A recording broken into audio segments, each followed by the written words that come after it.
खंड 2 प्रतिलेखन संख्या 8। Ready start.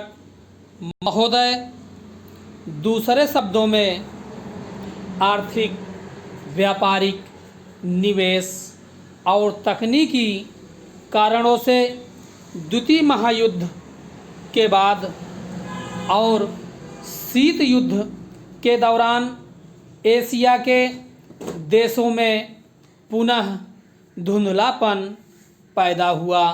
लेकिन यह बात सही नहीं है कि एशिया की संस्कृति और सभ्यता को पश्चिम के प्रभाव और आधुनिकतम तरीकों ने नष्ट कर दिया। हाँ, एक धक्का जरूर दिया, पर समय समय पर एशिया का यह रूप, एशिया की यह सभ्यता और संस्कृति बलशाली तरीके से उदयमान होती दिखाई देती है। पंडित जवाहरलाल नेहरू ने 1945 में अपनी पुस्तक डिस्कवरी ऑफ इंडिया में एशिया की पहचान पर लिखा है कि हजार वर्षों से जब यूरोप अपने अंधकार के युग में था, एशिया ने अपने मनुष्यों की प्रगतिशील आत्मा को प्रभावशाली ढंग से दर्शाया। उन्होंने यह विश्वास भी जताया कि एशिया की संस्कृति और सभ्यता यूरोप की संस्कृति और सभ्यता से अधिक प्राचीन है। आज के दिनों में भी चीन के नेता अपने यहाँ आध्यात्मिक क्रांति की बात करते दिखाई देते हैं और अपने आर्थिक विकास को भी प्रतिबिंबित करते हैं।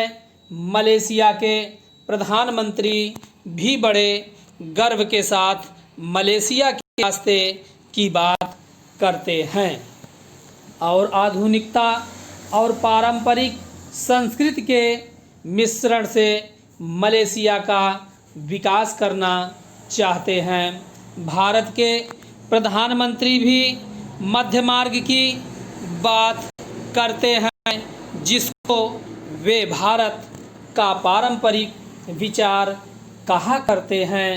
वियतनाम के यशस्वी नेता भी साम्यवादी विचारधारा को पारंपरिक सहिष्णुता के अनुसार ढालना चाहते थे। एशिया के इन सब नेताओं की समय समय पर की गई घोषणाओं का वर्तमान संदर्भों में पूरा अर्थ लिया जाना चाहिए, जो एशिया की पहचान को नए सिरे से बनाने में सहायक सिद्ध हो रहा है।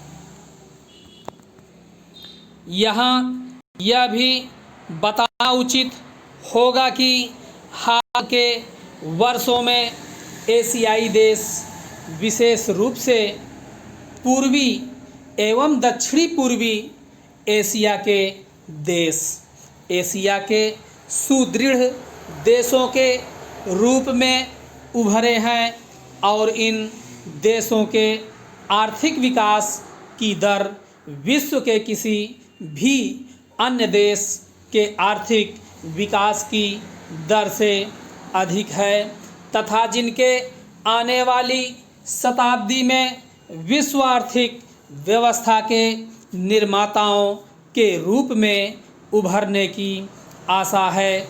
आर्थिक सफलता की इन कहानियों का श्रेय मुख्य रूप से अनुशासित कार्य, किफ़ायत एवं बचत की ऊंची दरों जैसी एशियाई विशेषताओं को कहा जाता है तथा इनसे देशों की जनता के जीवन स्तर में सुधार आया है और एशिया की पुनः खोज जैसा वातावरण बन रहा है।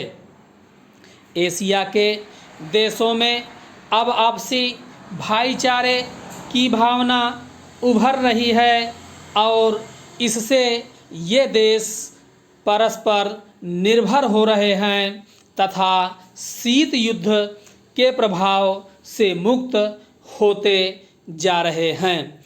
हमारी सरकार ने अपने एशियाई पड़ोसियों के साथ बेहतर संबंध बनाने में पहल करके इस बदलते रुख के प्रति सकारात्मक रवैया अपनाया है।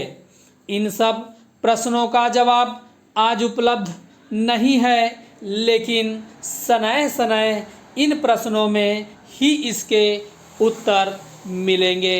एशिया अपने इन प्रश्नों के उत्तर में एक नए एशिया को जन्म देगा और अपनी एक नई पहचान बनाएगा। यूरोप और अमेरिका के आधुनिक औद्योगिक विकास में फर्क नज़र आता है।